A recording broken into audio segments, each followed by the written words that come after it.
It's Bigfoot Collectors Club with Bryce and Michael.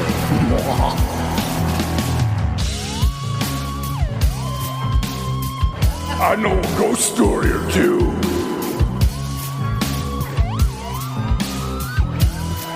Let's do this. If we don't get the guess with I have a ghost story or two, then we don't have the guess. We've lost him already. That is the test of a good guess. He snirked. He giggled. He had a little snirk. Oh my God, guys, it's hot as fucking Sasquatch balls. Yep. Let's record with the door open. Yeah, let's do it. Besides, we have a beautiful little creek running outside. Yeah, and it just adds to the woodsy atmosphere of Bigfoot Collectors Club.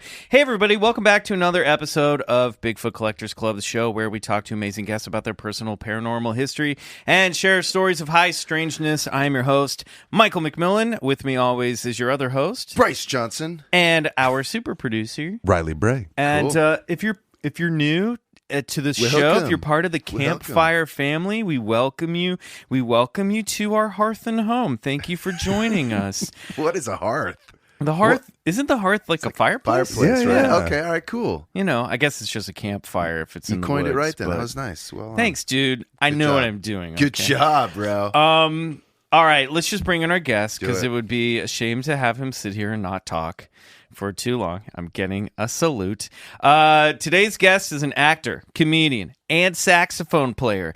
You may have seen him in I'm Dying Up Here, The Kroll Show, Kroll Show, Hail Caesar, Another Period, and A Futile and Stupid Gesture. Ladies and gentlemen, please welcome star of many, many things, Mr. Jon Daly. Hey, what's up? How's it going? Hey, Good. I passed the guest test. I laughed at the ghost thing. Well done. After the ghost thing, Yeah. you're in, dude. Otherwise, we shut down. Yeah, good. Yeah, And you are on your own. Yeah, that's good to have a bellwether that just kind of ruins it mentally. And Riley seems like he's part of the podcast. Is like, should I not be addressing him? Oh or- yeah, he's Right here. he's our on-mic producer. Okay, Well, it's cool. best to try to ignore me the whole time, and I'll just Which is stare at you impossible. You got longingly. such a caramelly voice, though. It's just like I want to get back to that. Like, I know. all of us are kind of like, Hey, what's going on? We're like Muppets. We're and Muppets. And He's this is a real man. yeah, he's Frank Boy, Sinatra. thank you. He's a Viking. Yeah. I know we really do bury the best voice on the podcast, and the worst one I is know. the loudest Here's one. a guy which is who's me. just the producer. Hello. Thanks for listening. Somebody said, what was Delicious. the comment we got on our Instagram? Did you see that I posted a thirst trap photo of you on our Instagram? I did. Oh, so did, totally. So did Grace. I mean, Yeah, I know. I love that. I thought that was so great. yeah, Grace was like shutting it down. I said that you could. I I, laughed said that so Riley hard at could that. get it, and his girlfriend commented, "No, he cannot." Which I didn't understand. I was like, "Wait, are they fighting?" And then I yeah. realized she was going Mama Bear. Yeah. Yeah. Sorry. I've been got. Keep Yeah. it podcast. Totally. she was saying. Totally. You guys fuck after this, though. Yeah, Every time. sure. Every time. for Obviously. sure. because Riley, like, again, also never in any of our photos, he takes them, and he's, I mean, the most photogenic of us all. I mean, Oh, I stop. like, it's like I work with like two of the most handsome people in town. I told them the other day, I said, I'm the most like Bigfoot on this podcast because I'm the least photogenic. I disagree. Well, That's a great joke. what though. did someone well good crafted. joke? Yeah, that didn't pass the guess. This is weird, forced self-deprecating. You don't have to do No, this. I do it all the It's like time. you're fine. Like, I hate myself. I hate myself. Yeah, it's not like actually real. No, I'm the ugliest guy. I just don't. I don't There's know. no I- ugliest guy. I always feel awkward in pictures, you know. Right. And then Good these thing, guys. good thing you chose actor as your Yeah, I profession. know. Right. Moving pictures, I'm fine with. Still pictures, I'm like, you know. Right. My friend was like, she once told me, she's like, just keep moving. Don't like Just hold keep it moving. intent and be tense. Like school photos were a disaster. Somebody said that Riley is a hairless Sasquatch sent here by the elders to observe humanity and cultivate a lasting peace. I love that. right. Whoa. Are people listening to this right now? Was that No. a live thing or No, was it's it not like live. okay, that was some comment. Yeah. Okay. Yeah. Right. That would be awesome. That'd be if we were cool. Somebody kidding. just wrote this on Twitter. Yeah. It's like Twitch. We're twitching. That would be Yeah. great. Before we jump into today's personal paranormal history, we do have some Wait for it. BCC news. It's love the reaction. It's a light week. I'm not gonna lie, it's a light week, but I found something pretty fun. Great. From the old reliable cryptozoology news website. This is from this went up like 30 minutes before I left for the studio. 3 people spot pterodactyl in Arizona. Oh, yeah. Another large bird sighting. This is another one? A different one? Oh, So shit. a couple weeks ago on the show, there was a woman who was driving down a freeway in Arizona, and she saw this giant bird with a wingspan that went across the freeway, like the highway. I think she was on a two-lane highway, fly overhead. Now, she said that one was very bird-like in appearance, and it could have been, it looked like some old prehistoric birds, not quite dinosaur, but... Yeah, like a pelican with bat wings. Yeah, pelican with exactly, dude. Yeah. See, you get You it. know your shit. Yeah. Let's name this episode "A Pelican with Bat Wings." It's pretty good. Tempe, Arizona. A woman says she, her daughter, and a friend saw a large bird resembling a pterosaur. The 44-year-old woman, who provided a full name but asked to remain anonymous, told Cryptozoology News she was driving her daughter and her friend to a local market when they spotted the unusual creature on August 16th at around 7:30 p.m. It caught my attention because it was so big, she said. The sighting reportedly lasted approximately 2 minutes. 2 minutes? It's a long time. Yeah. That's quite a, like, where can you get your phone out in 2 minutes? She was feeding it. It was carrying her car. She was in the nest being fed to the babies. That's what I said, look at that bird. What kind of bird is that? My daughter said, it's a bat. I said, no, it's too big to be a bat, and it has a tail. It looks like a pterodactyl.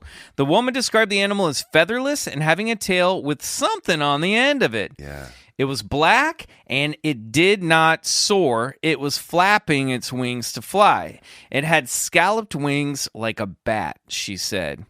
And that's it. But that's kind of crazy that it was going Yeah, right. herky-jerky style. Like that long-winded flap. Whoosh. That's weird. What do you think about this? Dinosaurs, do they still live among us? They do, definitely. Yeah. I mean, whales are kind of dinosaur-y. Yeah. But, yeah, I was going to say I was just in Michigan with my family on kind of a family vacation. And we were throwing like wiffle balls in the air to get bats, to attract bats. Because if you throw a ball up in the air about 50 feet, like They'll a swoop minute in. later, a bat will go by, and then another bat, and then another No bat. way. And it was like interesting to see these bats, like they're just, because they were like right like 10 feet up, and it was so cool.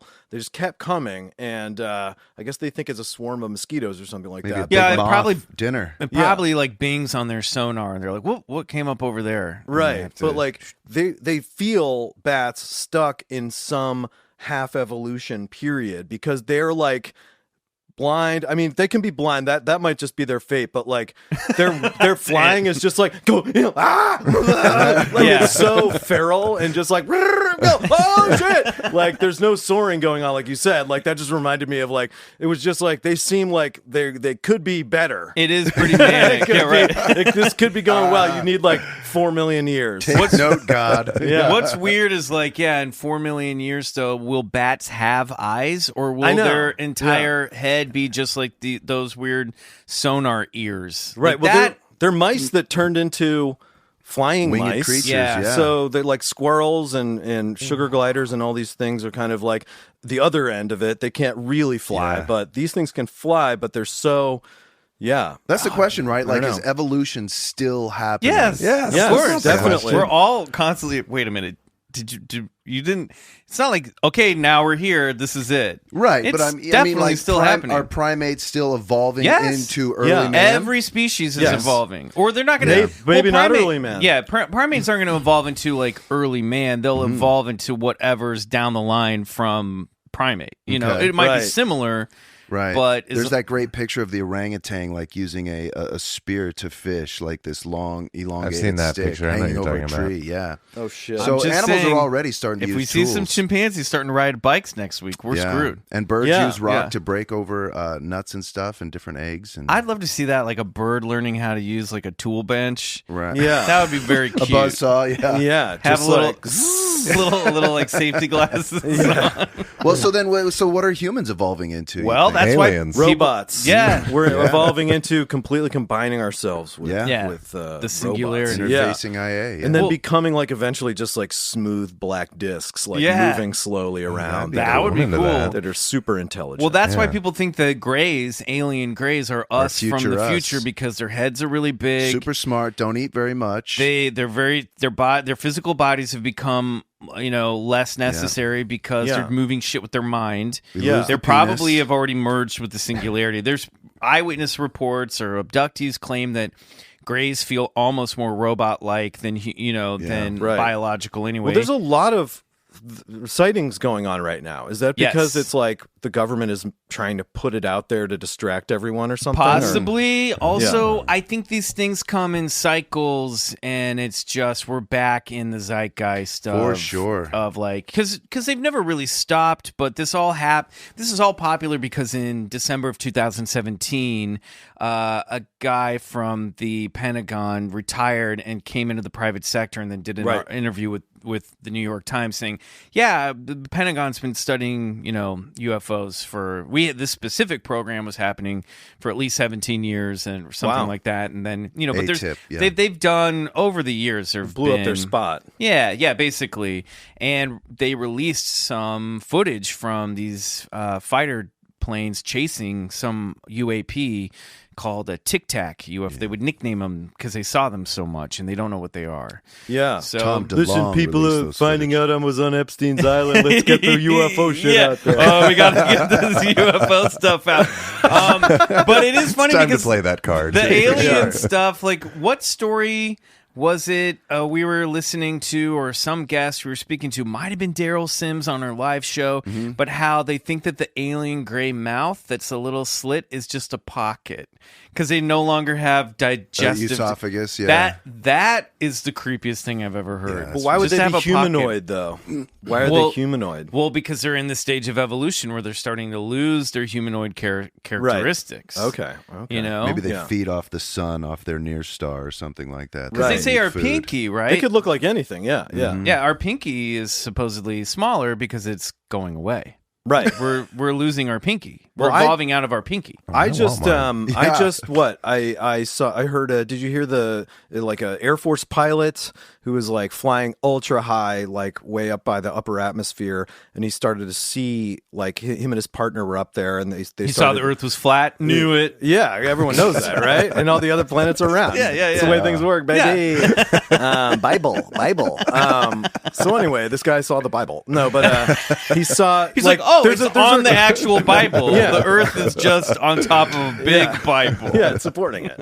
The turtle on top of it. Yeah. But then this guy saw this. There was. It's a video. It's kind of famous. I don't know, but it might be fake. But it's like this Air Force pilot going like, "Do you guys see that?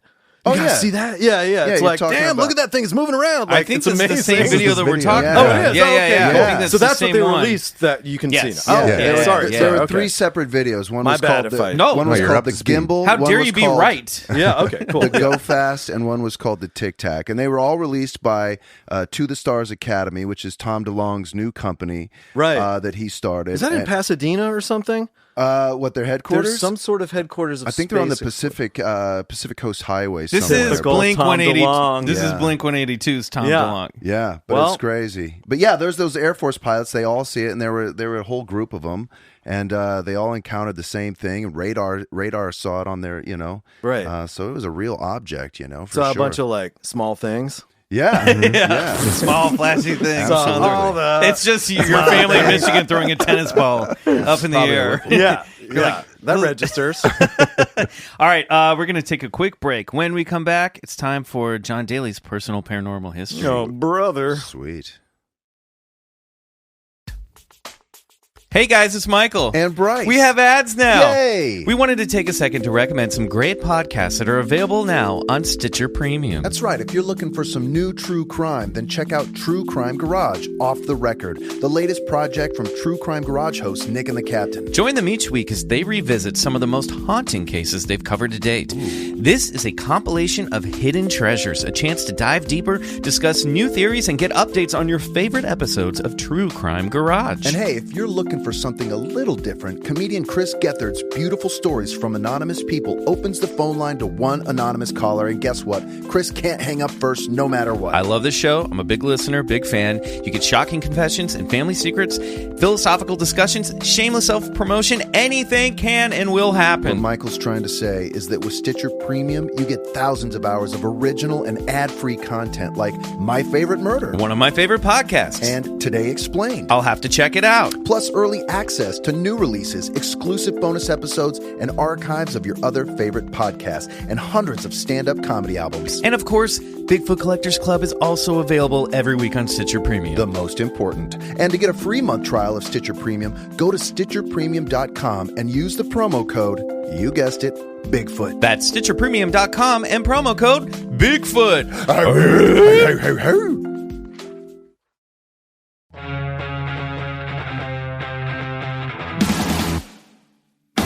And we're back, and it's time for John.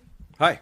What is your personal paranormal history? Well, let me go through it. I wasn't doing the podcast. I did the podcast because I like you, Michael. But Thank you very much. And now I like you guys too. Oh, great. But you like Riley the best. But I like Riley the Caramel best. Riley. You know, Bryce is creeping up there, and like let's face it, this is a great studio space, and you know. Sorry the AC is busted. I feel like the studio space is a character, much like New York is a character in Martin Scorsese's That's movies. true. Yeah. Right, exactly. Yeah, I it's agree. really like pretty California in here. It's great. Yeah, thanks. But bud. yeah, so I had weirdly a so anyway, that was the point. I haven't really had a paranormal experience, but I did have. There was a thing that they tried in my middle school, like 6th and 7th grade, that it was like basically teachers taking their hobbies Oh, God, I knew from the- fishing to like one teacher just was like, it's fishing time, and you go to this teacher for 2 hours and you would learn about fishing, and it was like your art teacher, so it was weird, you know, and Yeah. they'd wear like fishing waders or whatever and be like, now fishing is one of the things that really relaxes me. Here's a picture of me fishing or whatever, and they'd be like, now when you're using a grub lure, you want to like they teach you a little bit about it. And so like one woman, this woman, Miss McCandless, our science teacher, did she had her uterine after leavings. Forgive me, this is a What? disgusting way to put it, but I like it. That sounds like After that sounds like the stuff. it's a beautiful thing. Literally eat. You're describing it as something that you dump out of a pencil sharpener. Yeah, she had her leavings made into pills that she ate every day. Yeah. But I remember. Wait, her placenta her pills. placenta. So she Okay, not her she had uterus. she had her actual placenta waxed, and she passed it around, and it was like an anatomy Whoa. thing. It was like an offshoot of but she was teaching like intro to biology or something like that in middle school level, and she would be like, "This is my placenta from," and we were just like pass around this veiny thing, this pink like stuff that looks like literally John Carpenter's The Thing. That, you know, it's a beautiful thing too. Some guy and kicks you down can eat the it, you know. and- classroom door and just torches it. yeah. So anyway, that was one of them. But then there was this guy, the art teacher, this art teacher, I forget his name, but Mr. Austin, the science teacher, was one of my favorite teachers. And they had this thing that was alien, like UFOs are real. Like we've seen UFOs, and so their cool. little two and a half hour thing was like, this is like a 2-day period where you go to all these like fake classes. That fun it was like fun. Yeah, you know? yeah. And you got to like, you know, like whatever, act slightly different or something, like goof around. They get to wear some cool T-shirts no that they math. can't wear at school. Yeah, they were like a tie-dye thing. Yeah, Yeah. totally. But yeah, so these guys were like, all right, whoa. You know, they just started it. They were just like, okay. They set a mood. It was like, you know, like 1977, and I was you know, grew up in Latrobe, PA, and was walking up a hill, and you know, I saw these two lights, and they came over the hill, and you know, I called my mom, called my brother, nobody was there, and I just like, you know, they like got into these like emotional zones that Wow. it was like really made an imprint because they were vulnerable. They were These affected. teachers, for the first time in my entire life, it was Yeah. a teacher going like, now listen, I don't know if it was real or just my dreams. Right. You know, Oh, like, no. it was like getting real with kids. Was he like sitting And- like crisscross applesauce on top of his desk, like sitting? Like you get to see him sit in a probably. weird way. Yeah. He was like, but they had like they got images from some library or something of kind of like vaguely what things look like, and they really they tried their best to like pad it out in some way, like limited way. They're probably like last minuting it. Like some of the teachers really cared about this stuff, and like I remember the camping guy like set up a tent. And Hey guys, like, this is your stove. Like, we're not gonna cook, but this is what it looks like. Anyway, that's very limited amount of But I love that thing there. because you know there's those two teachers. That's like what the art teacher and the science teacher like talked about in the teachers' lounge. Yep. And clearly the only thing they bonded over. Yeah. You know, it's like me and Bryce at craft service at Major Crimes, like on the set of Major Crimes. That's how this started. Yeah, really. You're like, I don't know. There's like some sort of like radar when you pick up on somebody who's like, "Hey, do you like Bigfoot?" Yeah, me too. Fuck yeah. Like, but it's so funny. I've mentioned this multiple times on the show, but I had in middle school, our social studies teacher, Mr. Land, was obsessed with the JFK assassination, and he was a total conspiracy theorist. So for the entire month of November of my 7th grade year, he stopped teaching social studies and only taught JFK conspiracy stuff. Whoa. Love that. It was fascinating. That's when I found out that like Woody Harrelson's dad was one of the 3 tramps that was arrested in Dallas down by the grassy knoll that Holy day. shit. He was like blowing up pictures. He's like, look, you can see a second shot being fired behind the fence on the grassy knoll. And he's like, and if you zoom in, and this is all like, I'm aging myself, but this is all like pre-HD stuff. So he's like doing microfiche style zoom ins on these old grainy photos, and he's like pointing out like this guy's got a police badge and he's shooting at the president. How fun. And we watched the Zapruder film, and Whoa. he's like, this is the part where the Zapruder film cuts out. They removed something here. The government took it and then gave it to the public. What don't they want us to see? Right. Like he was The brain's going out back and to the left. Yeah, Back yeah, and to yeah. the left. Yeah, it was- Back and to the left. Yeah, That's amazing. It was the year that JFK came out, and Did it end with Oliver Stone's viewing, or Yeah, we got extra credit if we went and saw it, and I remember going to see that with my parents and being like, "This is not appropriate." Like, Right. this is There was a kid in my high school that got obsessed with the JFK assassination and like went to Dallas to research it, met with Jack Ruby's mother. Oh, wow. He like this kid Steve Feinert. He was this kid I loved in high school, and he just got like super obsessed with it and was like, I was like, "What did you do this summer?" He was like, "I went to see like old Mama Ruby." Jack Old Ruby's Mama mom Ruby. is like still alive. Whoa. Right. Yeah, and yeah, so I just remember him being obsessed with that, and me being. It was like the movie JFK too. He would constantly say like, "Listen, counselor," like he would quote it. I mean, he was like, That's "Yeah." great. Did he go on to become a Interesting lawyer dude. or a real weirdo? I hope he's in a fucking both. a cabin somewhere, wow. just like I hope he's mixing Have you guys- chemicals. Have you guys ever been to Dallas at that place? No, the school book- Texas Yeah. Dealey Book Dep- Plaza. Yeah, Dealey Plaza. It's a creepy place. It's supposed to be Yeah, really I've driven tiny. I hear It it's like is, and kinda- there's an X on the street, On the like street a copper there, yeah. X, exactly where he was shot. And Which seems like a weird thing to do, honestly. Yeah. it is. But X marks the spot. X marks the spot. No, Yeah. absolutely. And you feel weird driving over it. And then even on the grass near it, there's the guy who was Oliver Stone's advisor. He wrote a few books on the subject, and he's always there peddling his wares and.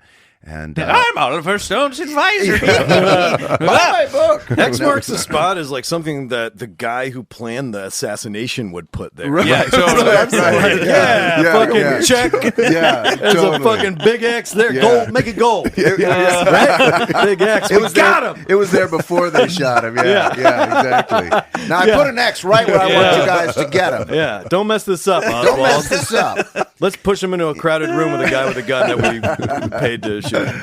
Oh my God. Did you ever, the other high school conspiracy theory thing, spooky thing that I remember going around was Paul is dead. Did you ever get into Paul is dead? Paul is dead. Yeah, No. the Paul Beatles. McCartney stuff. No, that was very like I never heard that until like after college. I think like Paul is dead. Oh wow, that was like deep Beatles stuff. I wasn't Yeah. into the Beatles, and Oh, I don't okay. think, yeah. There was this girl in my journalism class who was like, in tie-dye t-shirt and like overalls, and she's like, I want you to listen to this. And she was like playing me Sgt. Pepper's, and she's like, see, now they're going to introduce Billy Shears. That's the guy that replaced the real Paul McCartney, and they gave him look at this. You see Paul's barefoot on the, like going through all the album imagery, and I was like, what is she talking about? I like that she got into that. That's really funny. Super into it. So you grew up in Pittsburgh. That's hot. Yeah, she actually was. I did have a bit of a crush on her. She was super cool, and she had a boyfriend. All the girls I had crushes on had boyfriends. You grew up in Pittsburgh. Pittsburgh, yes. So one supernatural thing that like everyone in my part of Pittsburgh knew was the gravity spot. I feel like every city has a gravity spot. I went to college in Pittsburgh, and I don't know if I ever went to the gravity spot. Okay, it's in the North Hills in North Park specifically. And in high school, we would go there, and like, it was like once we all got licenses, it was definitely like, well, let's go to the fucking gravity spot. And it's a spot on this hill that the illusion is created by the side, by the woods, like, continues to go up, but the road actually has a little dip in it, but you wouldn't know it because it's like got a turn in it too, and it really just weirdly, especially when you're driving up on it, it appears that you are going straight up a hill, and up a hill, but if you park your car and leave it in neutral, you will slowly creep up. It seems like you're creeping uphill, but you're really not. You're I feel like Penn and Teller. No. I'm not fooled by a gravity spot. But that didn't keep us from... That's not supernatural, John. Yeah. It was like a rite of passage, like, let's take some girls up there, man. Yeah, that kind of thing, It's like that old Knott's Berry Farm set where they have a whole room, like a whole house, and then like the billiard balls like all go into the corner pocket, and you could sit on a chair on the side of the wall, and the whole house is like leveled. Is that right? Yeah, that's cool. It's a really cool. They have one of those up Trick in Santa Cruz too. Was there a ghost story behind it? Was there like a mythology behind the gravity spot? Do you remember?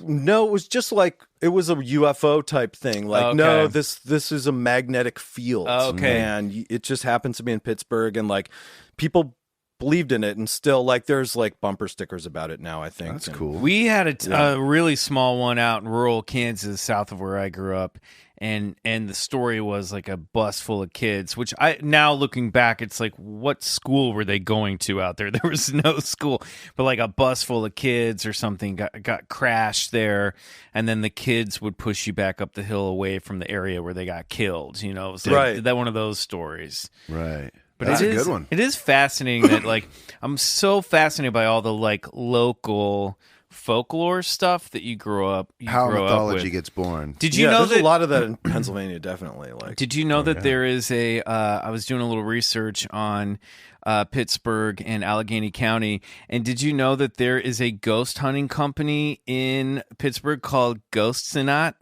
Wow, Ghosts in that? Oh my God! Wow. Can you explain to people who don't know the Pittsburgh accent what "inat" means? Inat is like N''at. So it's like, you know what I'm talking about, inat, or like it'd be like, he's going down a giant eagle in that. He's going down he's going down a Steelers game in that. It's like kind of like an add-on to like a lot of things people say, but yeah, and people do still say it. Like I'll go back there and a couple times a year, and people are like, you hear that. There was definitely a solid part of the Pittsburgh. Place on the south side called Games and At, where I used to go play. I think I had my 25th birthday there when I was back doing a play at the City Theater. We went to go play video games at Games and At. That's great. So I pulled up a couple cryptids and things that are seen around Allegheny County and Pennsylvania. I want to know if you've heard of any of these. The first one is Albatwitch, the little Bigfoot. Have you ever heard of Albatwitch? Is it like from... No.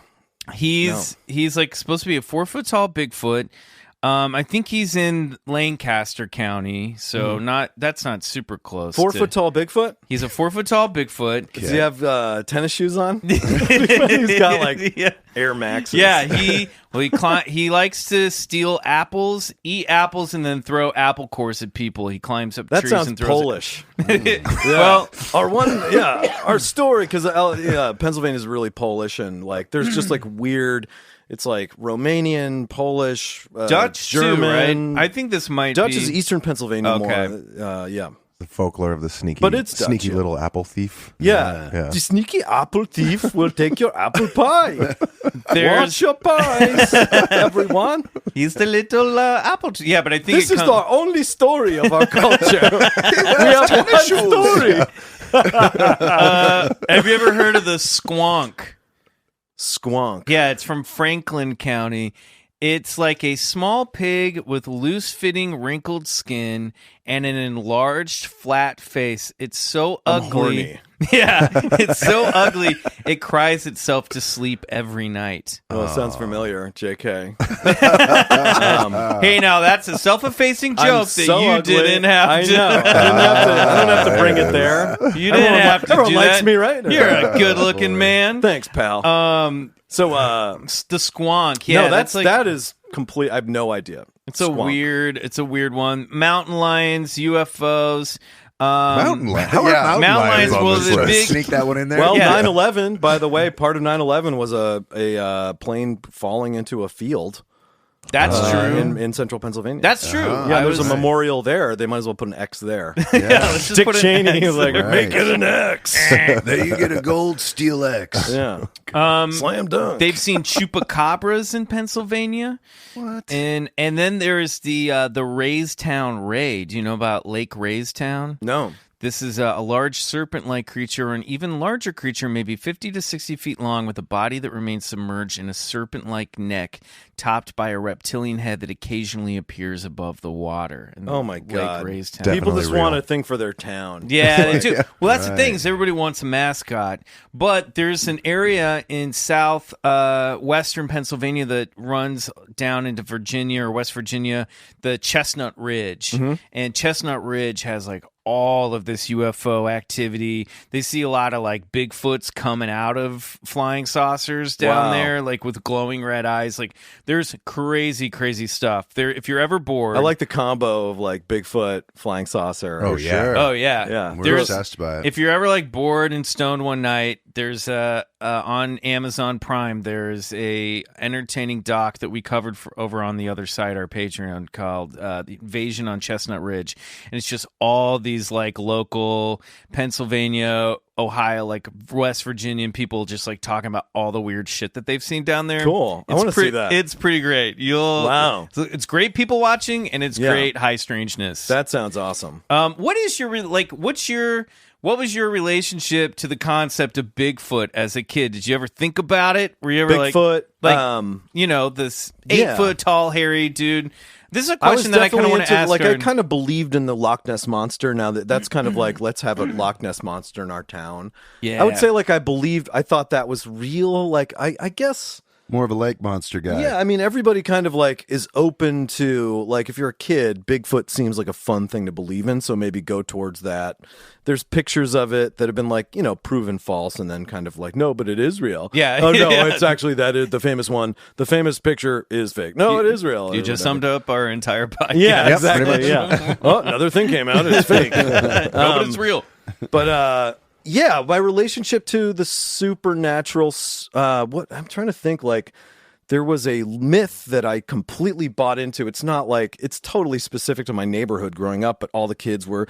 There was like a woods on the edge of my neighborhood, and we would go into the woods and build forts and everything. And like there was a dried out like lake with like cattails, and like it was like a garbage lake, and then there was a broken down barn with a broken down silo. This is so similar to where and exactly how I grew up. Yeah, and we kept pornography magazines under We've a talked log. about I mean porn that's buried in the woods. That's You kind found of it like all an the time. American tradition at this point. Yeah. I feel like you think you're unique, but then everybody has that porn stat with like mites on it or whatever. And then the porn mites. we but there was this like the myth that we all bought into was Farmer Brown. That there was a farmer named Farmer Brown. I was like, I'll get you kids. The rumor was, or no, Farmer Bush. I'm sorry, it was Bush Nursery. So it was like Farmer Bush was going to shoot you with rock salt. So that was the myth. It was like he's got a shotgun. He loads it with rock salt, so it doesn't kill you, but it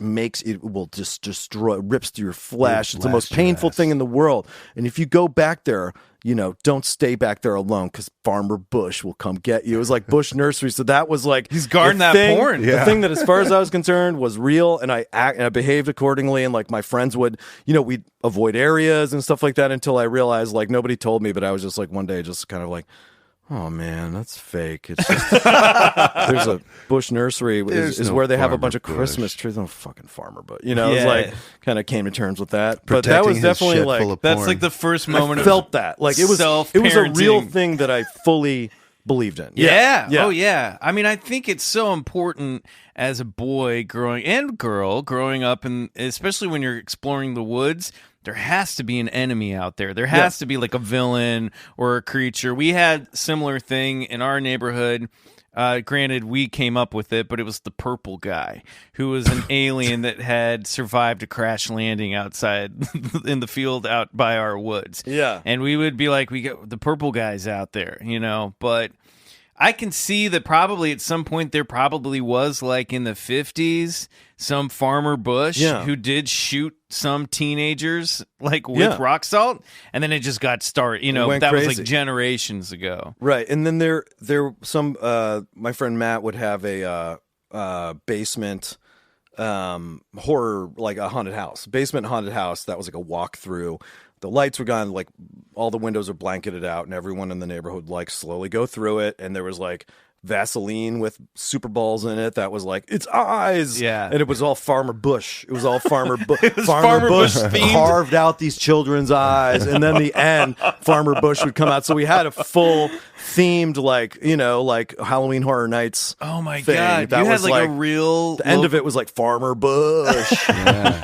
So like It's everyone one of the believed dads. in it, and it was like like the kids in the neighborhood would one of whom was named Joey Chestnut, but is not the eating champion. But I had when Joey Chestnut, the eating champion, came out, I was like, Joey Chestnut from my neighborhood. But anyway, that's stupid. Did you guys hear that Joey Chestnut Chestnuts. murdered Farmer Bush? He finally got him. Yeah, but that was definitely the myth of my childhood. And then the Gravity Spot was big, and I forget like Jesus. That was a big myth. A big one. Yeah, it's a big one. People really had me Pervasive. convinced for a while, but then I was like, no.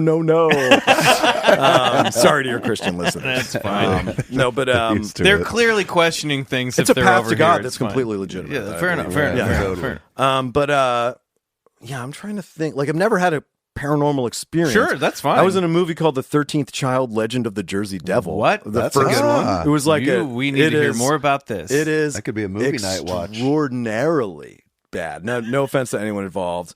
It has. I was so stoked when I got it. I thought you were going to say you were so stoned in it. I was not stoned. I was like more nervous than I've ever been. I was like, I'm in a movie, but it was like this weird B movie with like Cliff Robertson and I've done a couple of those. Yeah, but it was so fun, and like we got to like live in Atlantic City, and like then outside of Atlantic City. Did you guys go film in the Pine Barrens? Yeah. It was all in the Pine Barrens. So like, so it was like Robert Guillaume, TV's Benson was in it, so it was like that is a real thing. Like that's like that kind of like apple stealing kid. Like, but that's like feels like it was rural enough or something that it really took hold in like the old days of like when people really believed in shit like that. I mean, there's the a Jersey Devil hockey team There's named a hockey after team it. It's named after. crazy. Yeah, it's completely like part of the it's lexicon. part of the thing. What was the creature in the version of this? What was the take on the Jersey Devil in this film? It is. Do you remember? It's like Cliff Robertson, like he's the scholar of it, and he's like, "Yeah, you gotta watch out for the devil." What are you talking about? No, the Jersey Devil. You crazy old man. What are you talking about?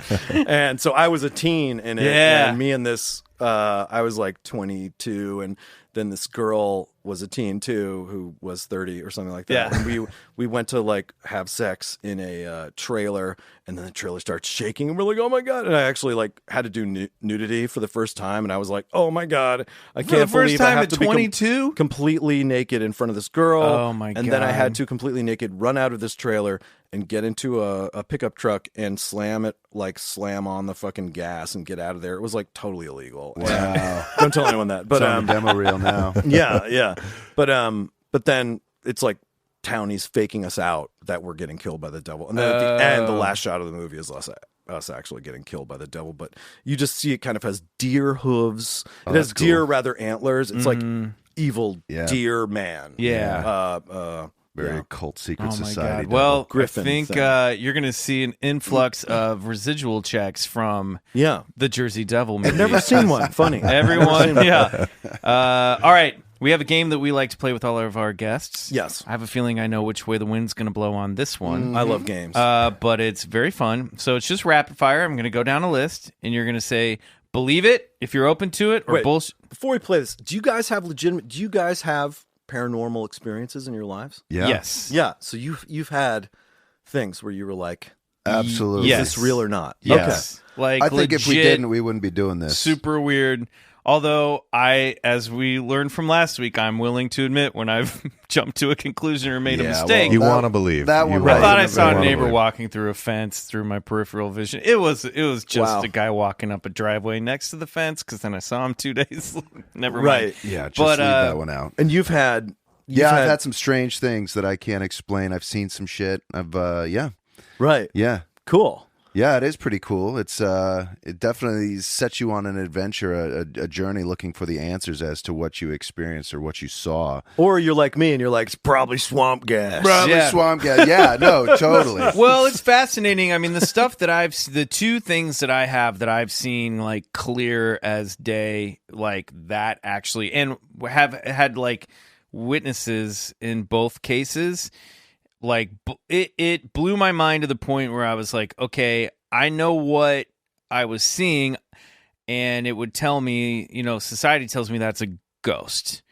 But now that I've seen it, I can't explain it, so Right. I don't want to say it's a ghost. Right. You know what I mean? Because it's a weird thing when you see something like that you're like, well, now maybe it's like a weird time loop, or maybe it's I don't know what the fuck it was. Yeah, it's But like when there's an earthquake and you're just like, what, is this real? Yeah. Yeah. It's like And- it tricks your brain. Yeah, it's weird. So I've seen things that are given a name in the lexicon, but I don't know. I'm not sure to say it was definitively this or that, but it fucks with you because I was like a kid that I was like grew up. I was like, oh, I was scared by that stuff, but I always be like, I want to see a UFO, or I want to see an alien, or I Yeah. want to see a ghost. And then when you see something that you truly cannot explain, it breaks your brain in a way that it really freaks you out. Yeah. It's like a mini. I think for a lot of people, and I think that for a lot of people, especially if they really have something strange happen to them, it's like a mini trauma in a way that they don't want to talk about it because it's super uncomfortable, it's embarrassing, Right. and they sound crazy when they mention it. You Yeah. know, so that's why people like this woman who saw the pterodactyl, they want to remain anonymous, even though they're like, I have to say, Right. they Also, that's a little thin soup. That It is, pterodactyl. sure, It's sure, like, sure. yeah, man, you got some of them big wings. Of course it is. It's a fun story, which is why we No, gravitate obviously, towards this yeah, stuff. yeah. But I mean, I'm just joking around. I mean, cryptozoology news could also be like a guy sitting at home just making stories up and putting Yeah. them on the. But you know I'd what I buy mean? this. Who knows? Yeah, this passes my sniff test. But yeah, okay. So let's go down the list. Say believe it if you believe in it, or open to it, and bullshit if no way. All Believe right? it, open to it, bullshit. Yeah, Okay, believe it or bullshit. Okay, believe it or bullshit. Cool. On your mark, get set, ghosts. I believe in ghosts. Like I believe in, I think, I do believe in ghosts in kind of energies that have been left, and I think it's got too much. Like you really feel it in some spaces. So Yeah. I would say believe it. Great. Rapid fire. We'll come back. All right. Well, I'm going to extrapolate on every single one. That I would would be like great. that, actually. UFOs. Believe it. Yeah. Bigfoot. Don't believe it. Bullshit. Angels. Sorry. No, I mean to everybody. angels? It's part of the angels. Believe it. Gnomes. Don't believe it. Bullshit. Unicorns. Bullshit. Shadow people. What is that?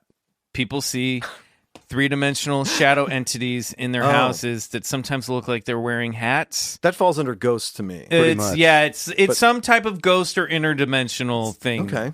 Often associated with sleep paralysis. Yeah. That's the other thing. Oh, well, then it's bullshit. It's like a thing in your brain that makes a shadow in your eyes. Oh, I ruined it. We almost Loch had Ness it. Monster. Loch Ness Monster, just for fun, I'll say I believe it. Little gray aliens. Why not? Yeah, they probably exist in the utter, just bald-faced enormousness of the universe. Great. Like, let's face it. Dogman. Right? Dogman. He's Bullshit. okay. Parallel universes. Oh, absolutely believe it. True. The Loveland Frogman. Have you heard about this guy? He's from Ohio. Really? Not far from where you grew up.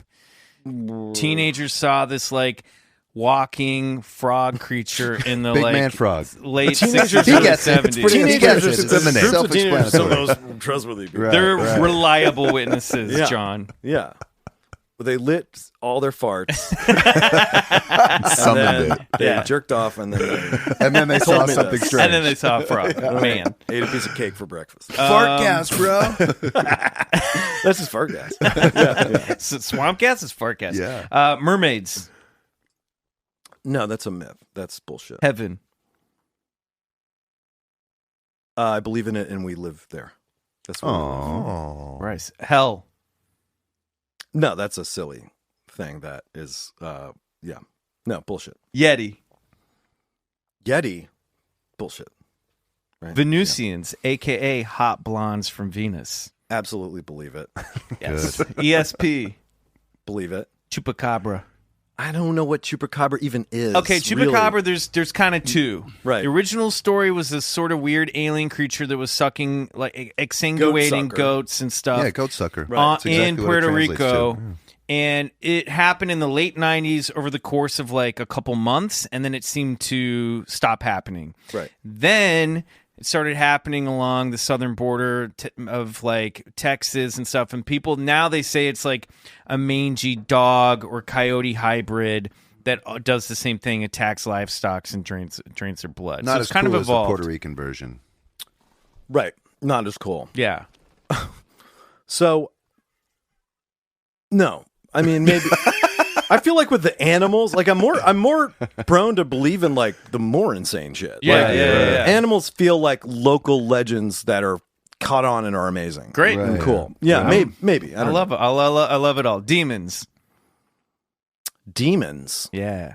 No, I mean not in the sense that's just like has become what demons are. No. Atlantis. No. Bullshit. Bat Squatch. Bat Squatch. It's a flying giant bat creature Oh. that they've seen outside Mount St. Helens. My And desire to believe in that outweighs my belief. It's the most. It's the That most works. metal of all cryptids. I mean, I'd believe in Batzilla too. Yeah. There you go, Batzilla. Batzilla. There. Life on other planets. Definitely, yeah.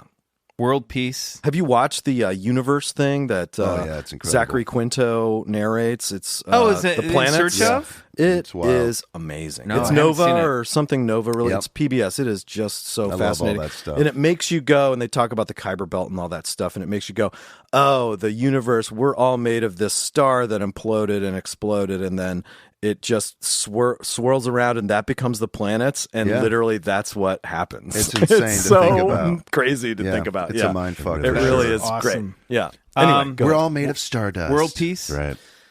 World peace. Ron Artest. World peace. Yeah, I don't. That's not like mythological. That's No. something, that's an ideal, right? It is So, an ideal. Yeah, I believe in world peace as an ideal. Yeah. Peace in the multiverse. the multiverse. Yeah, all the parallel universes living in harmony. Well, I mean, Sony just broke up from Marvel. That is fucking Spider-Man's on his own. That sucks. I am angry. You're angry about it? I'm so mad I'm pointing at you as if it's your fault. I'm madder than I was about AT&T Time Warner, man. These mergers are pissing me off, dude. I have a problem with my relationship with IP. It's gotten too personal.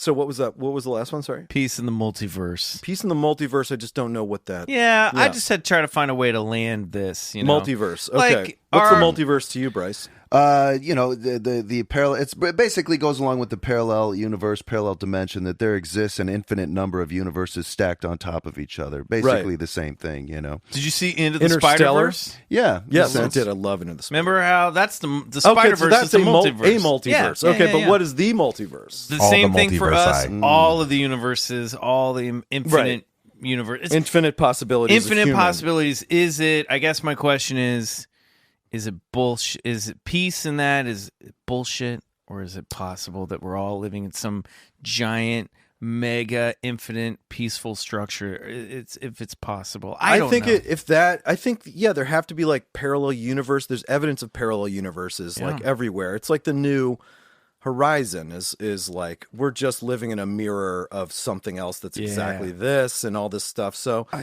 but is that peaceful or is that I don't know. Is it possible? I think the idea is faulty on its own. Look, one implies the other. That's why in the symbol it's of an existential question. Yeah, but it doesn't work that way. And in the symbol of the yin and the yang, there's fuck your existentialism. Yeah, fuck your existentialism. No, in the black dot and the white swirl and the white dot and the black swirl, it means you can't have darkness without knowing what lightness is. And so one implies the other. If you have complete peace in the multiverse. But is peace balance? No, that's peace that's what the question is, right? No, it peace implies is not balance. Well, if balance is peace, then there's no. I mean, what about violence? Right? How could you know? It's gotta he makes the point. How could you know what peace is without having violence coexist alongside it? That's why it's an existential question. Well, we could just say. I think really what it is you're just your Star Wars fandom coming out, and you're just talking about the Force. All you can say about the multiverse is that it is or it isn't. You can't say that it's peaceful or not. Okay, but this is your game. It's actually my game, but your answer. So there's no right or wrong. Well, this is just me playing with ideas, but it's not. Yes, I'm saying you're not wrong. I like this. Right. I think peace could last for a certain a finite amount of time, perhaps, but at some point the balance would become the lion laying down with the lamb. And is there ever going to be like true justice and peace? Is very difficult. How can you really know love without actually experiencing hate? You have to experience one to inform the other. You're talking about the difference between balance and peace. But polarity. But Lucky Charms ain't all marshmallows, man. That's right. Gotta get through some of that. Gotta get through some of that perfect crappy cereal. And with that note, we're going to take a quick break, and when we come back, it's time for this week's story of High Strangeness. That's exactly right.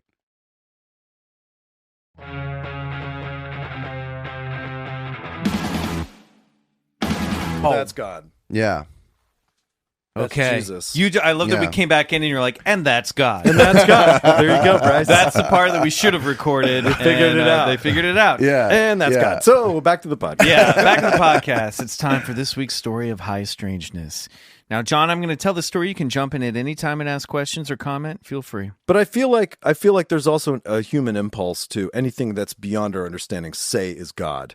But eventually that can be understood, right? Possibly, and you can't count out that is something that's graspable. It's misunderstood science. Yeah, that's not necessarily God, but I think there is potentially a God, a force that is God, essentially. Yeah, absolutely. I think people give it a different name, but there seems to Yahweh. be Yahweh. But Yahweh. Yahweh. Yahweh. Okay. Force. Yeah, go ahead. Speaking of mysterious, unexplained forces and mad science. Yes. 65 years ago this week, a phantom threat menaced the Midwestern town of Mattoon, Illinois, in a 2-week reign of terror that left unsuspecting townsfolk nauseous, dizzy, swollen, and temporarily paralyzed. Is this in the their Mad own homes. Gasser of I was gonna do this Don't one. jump on my Jump on your shit. narrative. I just did, bro. No. What are you gonna do about it? All right, back up. That left unsuspecting townsfolk nauseous, dizzy, swollen, and temporarily paralyzed in their own homes. The result of being exposed to a mysterious vapor. Was the culprit behind these so-called gassings human, spectral, or perhaps even extra-dimensional? We'll never know, because the individual or individuals, sometimes referred to as the phantom anesthetist, was never identified. All in all, 35 citizens of Mattoon would claim to have been attacked by the mysterious anesthetic I can listen to that all day. prowler. Anesthetic? Anesthetic. Anesthesiology. How do you say it? You just did. Anesthesiology. Yeah, it is a hard one. Anesthetic prowler. An esthetician, It's I think, really does hard. makeup. and hair. Anesthetician prowler. Lurking outside their homes at night. Was it a case of media-induced mass hysteria? Perhaps. The stuff of legends? Most definitely. Lock your windows and grab a gas mask. It's time to hear the chilling tale of the Mad Gasser of Mattoon. August 31st, 1944. Mr. and Mrs. Urban Rafe, citizens of Mattoon, Illinois, were sleeping in their home off Grant Avenue when they woke to a strange smell of sweet, sickly gas. The stimulant hit Urban the hardest. Dizzy and nauseous, the poor man found himself under a spell of violent vomiting.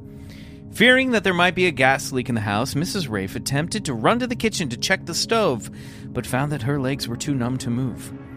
Fortunately, the barf attack lasted only a few minutes, and the Rafes came to their senses. But in a house not too far away, a young mother, name unknown, also woke up to the smell of a sickly sweet perfumey gas and the sounds of her coughing baby. She went to comfort her infant, but found that her legs were temporarily paralyzed. September 1st, 11 p.m. Central Time. Mrs. Bert Kearney of Marshall Avenue, Bert Kearney of Marshall Avenue, was getting ready for bed in her home when she and her home, which she and her husband shared with her sister, Mrs. Reddy.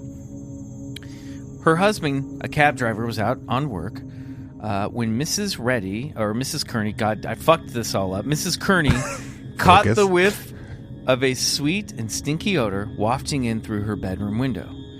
Curious as to what the growing odor might be, Mrs. Kearney called to her sister, and Mrs. Reddy came into the room. She sniffed around and decided that it must be from the bed of geraniums outside the window. Mrs. Reddy left the room. Mrs. Kearney soon became dizzy and ill. Terrified by the discovery that her legs were no longer moving, she screamed for her sister, who rushed back in and discovered that the room had indeed filled with the stench of sickly flowers.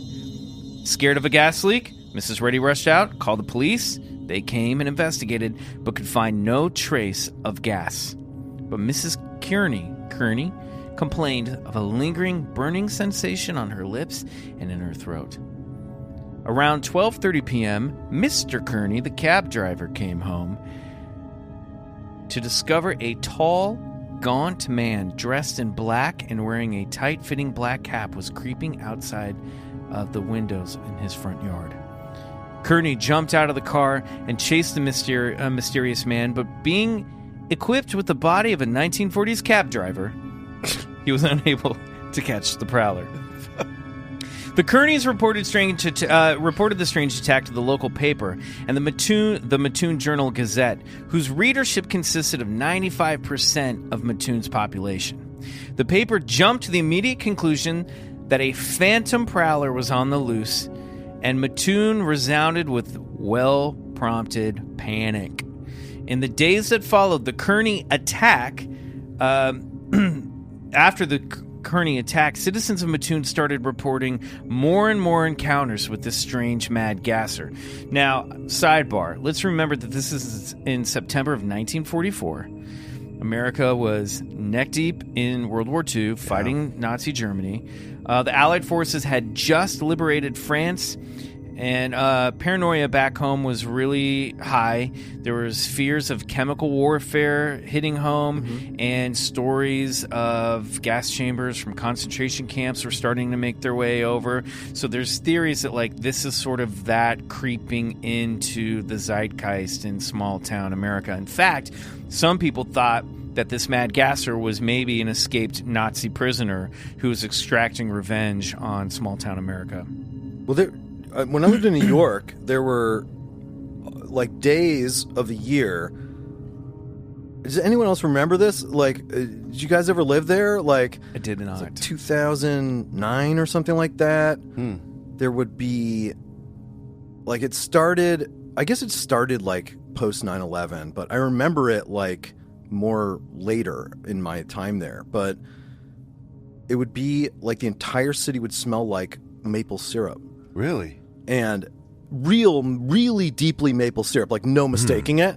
And you'd be like, oh my God, what is that? Oh, it's one of the days. And then when Twitter started, it was like, does everyone smell like that maple syrup? And everyone confirmed it. It was like, wow, maple syrup. And what I heard was that they were using it to calibrate post-terror, post 9/11, like how long a gas attack or a nuclear attack would take to disseminate. Oh, shit. And so they're literally using this pleasant smell that's kind of like upsetting, but not. What did you hear? Did you hear something about that? Finish. Okay, yeah, because they kept doing it. Like, it would be like, oh, another day where everything fucking smells like maple syrup. What is going on? Like, what is this? Very weird. So that's what I heard. It could be true. That sounds fascinating. Yeah, that doesn't surprise me in the least. That the government would employ, or the CIA would employ something like that, a stratagem to sort of, gauge the time that they would have before panic sets in. Wow. Right. I feel like I may have heard this on another podcast, just like former New Yorkers talking about this. And someone was saying that they would pump out a maple syrup smell to cover like sewage smell when the sewage refinery was like, it's like on bad days. We'll combat shit, guys. They were like, I need ideas. It was basically like a citywide air freshener. But I don't know. Can we light a million matches? No, come on, Barry. That a million matches? What's the matter with you? That sounds, I don't know, more intriguing to me. That's, who knows? I mean, in New York, they could, they probably do stuff like that all the time. Sure. Who knows? September 5th, 1944. Arriving home after an evening out, Mr. and Mrs. Cordes found a white cloth on their front porch. The wife, Balula, picked it up, great names, by the way, that I keep fucking up, and smelled it. I love she picks up, finds cloth, sniffs it. Yeah. Causing her immediate burning in her nose and throat. Police came out to the house and searched the porch and discovered a skeleton key and, oddly, a tube of lipstick. They suspected that perhaps the gasser had intended on picking the lock until he was interrupted by the Cords' arrival. As for the lipstick, they weren't so sure.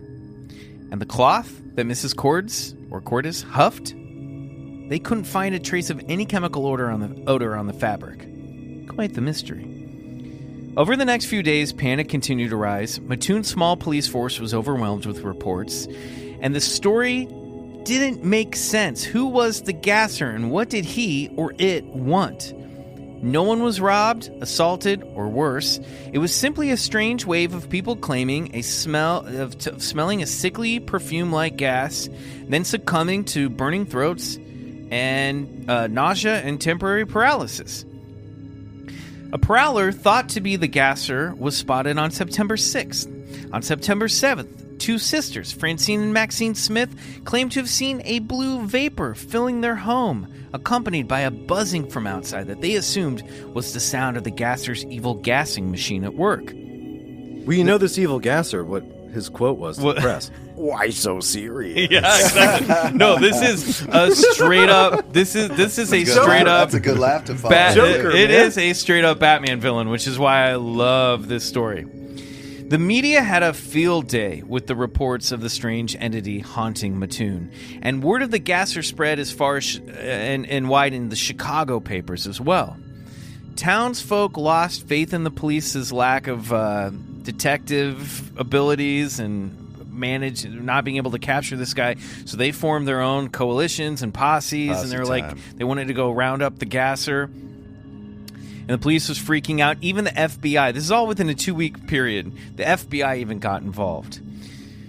September 12th, towards the end of the second week of the Gassers' reign of terror, over 30 people had claimed to encounter the Phantom of Mattoon. With no real leads, multiple false alarms, including an area woman who reported a strange gas smell that turned out to be a broken bottle of nail polish, and only a torn cloth, skeleton key, and a tube of lipstick for evidence, the police decided that Mattoon had fallen victim to a wave of mass hysteria, and that the gas was likely just a smell emanating from chemical emissions from the nearby Atlas Imperial Diesel Engine Company plant. The Mattoon Journal-Gazette, the Gassers' biggest fan, did a sudden about-face and backed up this new theory, shutting down the story. Gaslighting everyone. Yeah. Oh, Nice. God. See what you did I there. could have used you to punch this up. But on September 13th, the Gasser struck again for a final time. Yeah, she did. A woman by the name of Bertha Birch claimed to have seen the Gasser outside her home, and that he was actually a woman dressed as a man. Women's shoe prints were found at the scene by police. But after that, the Gasser disappeared for good, and life in Mattoon pretty much returned to normal. But who or what was the Mad Gasser? Theories speculated it could be a mad scientist, a government agent testing out new chemical weapons. Was it something extraterrestrial? To this day, the mystery has never been solved, and perhaps we must fall back on the only logical conclusion when it comes to strange smells that appear out of nowhere, that the one who smelt it dealt it. That's the story of the Mad Gasser of Mattoon. Whoa. Some have crazy names in that. I know. They're really hard to get around. Bertha, Balula. Is it the South? Kearneys, the Cordays. No, it's in Illinois, Midwest. Well, yeah, Near it's the Springfield, 40s, I believe. though, so, yeah, it's the 40s. And it's strange. You know, a lot of women in the story because, of course, a lot of the men were off to war. Right. And so it's a lot of like women living with their sisters while their husbands are away, or in a lot of like older gentlemen and an overwhelmed police force. They only had like 2 officers and then like 8 like cops around. So there's like 10 people trying to do all this stuff. And even some of the reports of the day were like, this is women going crazy because their men aren't here. You know, there's a lot of that. I don't know, Jon Daly, what the hell was that? I think that is, a Mad Gasser. You just can't get better. I know. What is, I mean, he would have to have come upon the gas, like, I believe that there was probably like, because every factory turned from whatever it was making during the war to become, especially probably in like Illinois and like Pennsylvania and whatever, Indiana and everything was like, turned to make munitions. So it is possible that there was some kind of knockout gas, I guess, like being processed and somebody found a bunch of canisters of it and like, I don't know, like, because I don't know, like, gas is like mustard gas, like, presumably you're going to It's release strange it. that it's non-lethal, And too. they said Yeah. at the time, they were like, well, it's not chloroform. And some doctors were like, this kind of feels like a weak mustard gas almost because of the burning of the throat and the stuff. And it might cause some numbness and paralysis. They couldn't, but that was the thing is like, and then it would immediately dissipate. So they couldn't find trace evidence of it. I have a theory that I found that I really, really like that might help you out. But before I get to that, I want to point out, too, that this isn't the first time in history there have been reports of Mad Gassers. Mm-hmm. We did a story a few weeks back about Spring-Heeled Jack in London at the turn of the century. And he was like a guy who would like show up and he had a weird apparatus that would spray like phosphorus, like flames and gassy stuff. And in Virginia, 10 years prior to this, there was a string of weird Mad Gasser attacks that were happening literally 10 years before, not too far away from here. I was going to ask about that. Right. Which I didn't, dive too deeply into, but there is sort of a historical, and the more you look, if you just Google, like, and I'll throw up a link, like, Mad Gassers of America, there is a weird precedent for, like, people encountering entities or beings or people that are gassing them with these like small dose of weird chemicals. And it seems to mirror like World War I and World War II and turn of the century. Like it's almost as if the mythology of this Batman villain is mirroring the tech of wars, of the wars happening at the time, but to a much lesser non-lethal degree. Like no one gets really hurt in these stories, and that's what it's also got this like true crime feel to it as well. Like he's clearly like some kind of weird peeper or some weird, but no one gets murdered, no one gets sexually assaulted. It's just this like strange. It's like Chill Noble. You know what's interesting though is there's also Chill Noble, Chill man. Noble. It's like Chill Noble. You also find a lot of this stuff in UFO. Chill Noble is a great name for a Batman villain, by the way. Chill Noble. He's like a new Mr. Freeze. I was going to say you find a lot of this stuff in the UFO lore too, like UFOs with entities that come out and spew noxious gas, and then that buzzing sound. Yeah, that's all very common in that type of stuff. So there is a guy named Scott Mauna who's he's from I think he's from Louisville or Lexington. I can't. Let me see, where did I put it down? Oh, Jacksonville. Sorry. So he's a chemistry teacher who's obsessed with this story, and he published a book a few years ago about the Mad Gasser, and he thinks he's figured out who was behind it. And I guess that there was this local guy, young man. I think he's like in his late teens, early 20s. His name was Farley Llewellyn. And he was even a suspect at the time. And this dude came from a prominent family. He was the son of a grocer and lived, I think, in a trailer on his parents' property. But everyone was like, Farley's the weirdo in town. And no one really talked about it because he came from a prominent family.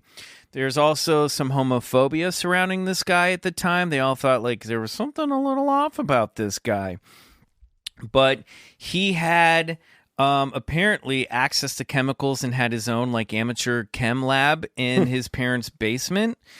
And he had been monitored by the police at the time. That was like kind of their only suspect. But what happened was, when he was being monitored, the attacks continued, like the one on the 13th, that final one.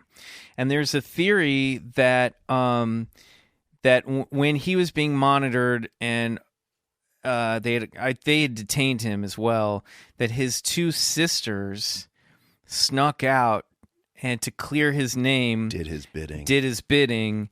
And that's where on the 13th, the reason why Ballula saw a woman it Ballula or was it dressed Beatrice? as a man? The Birth of Birch saw a woman dressed as a man, and they found women's shoes, footprints. It was one of his sisters trying to clear his name. Shoe? You mean a high like heel? a high? Well, you can tell what a woman's shoe is by the sole, especially in 1944. Right.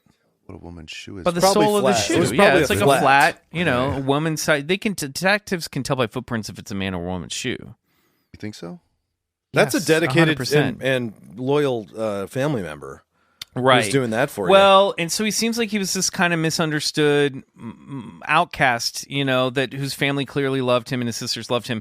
Now, I haven't read this book. I've discovered this in my research, but it sounds fascinating that he was kind of like, he was kind of throwing a big fuck you to the entire town and teasing them for ostracizing him. The sad thing is, his parents institutionalized him on like the 14th or 15th of September, like that later that week, and that's when all the Gasser stuff stopped.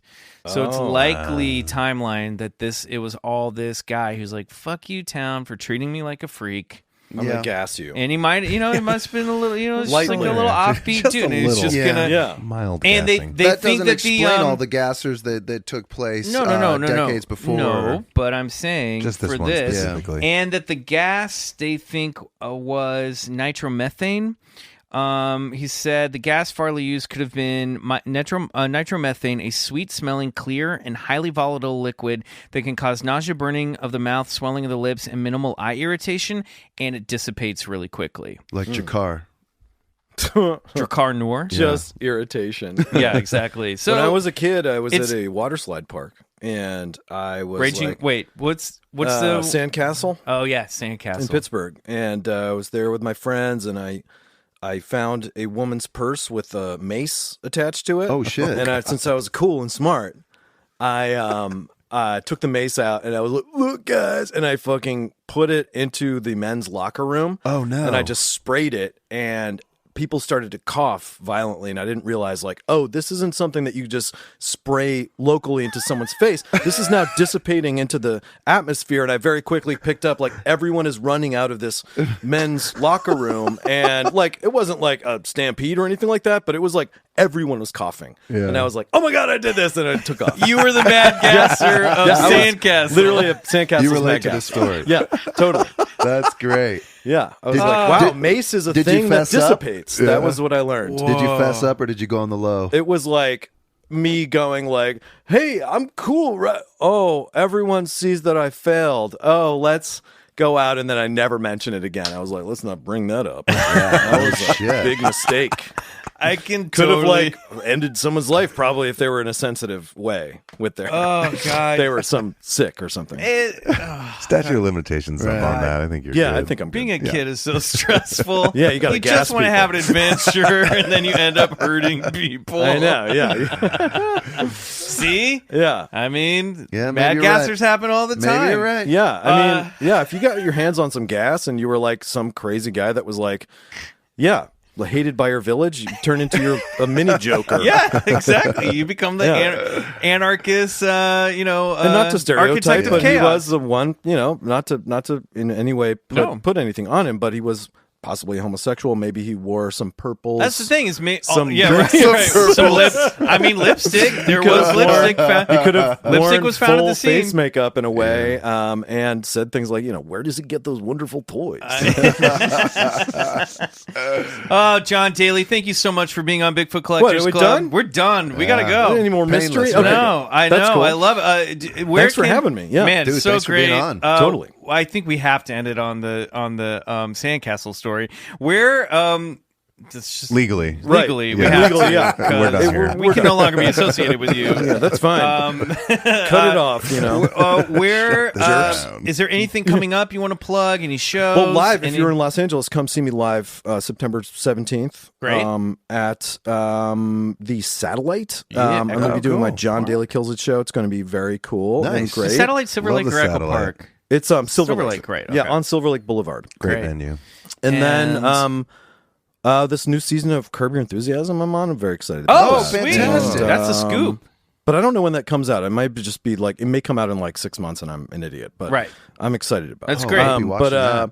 Fantastic. Yeah, Are you and on then I'm Instagram gonna- and all that? You're on Instagram. I'm on Instagram, John Dalygram, and I'm putting out an album later this year too of music, which I'm very excited about. Called. It's going to be Wanna called announce it? John Daly 1, and it's I play sax, and every song has a sax solo on it. So Oh, that's sick. all different That's- kinds of songs, but they all have sax solos. My kids are obsessed with that Sexy Sax Man video. Oh, yeah, I love that guy, yeah. He's great. He's the best. You ever thought of doing that? Just hitting the mall and shirtless and That's playing what your he sax? does. I think that's his gig. Yeah, you're At this right. point, I worked with him though. Maybe I you could met him. gas people too while you do it. Yeah. Out You of the should, saxophone. yeah, you should fire gas Yeah. out of the sax. That would be rad. That's a good way to gas people. Like, hey, look at that jazz man. Weird. He has a purple jacket on. He's got purple pants on. He's gassing everyone. Okay, guys, thank you so much for listening to the show. Thank you to all our new Campfire listeners and to Campfire Media. You can find us at Bigfoot Collectors Club on Instagram, Bigfoot_C Club on Twitter. We have a live show happening September 7th in Salt Lake City at Fan X with Marcy Giroux and Betsy Sidaro from A Funny Feeling podcast.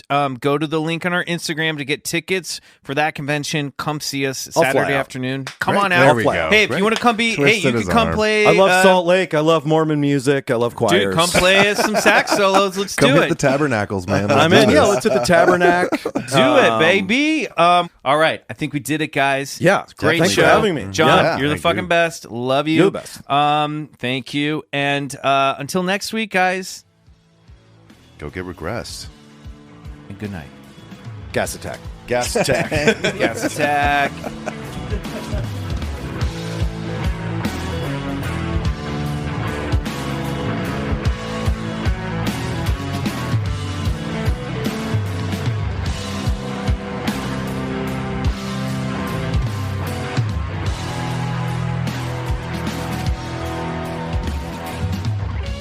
Bigfoot Collectors Club is produced by Riley Bray. Our theme song is Come Alone by Suneaters, courtesy of Lotuspool Records. If you like the show, please rate and review us on iTunes. It really helps get the podcast to more listeners. To support the show, check out our Patreon page at patreon.com/Bigfoot Collectors Club and unlock multiple reward episodes every month. Campfire.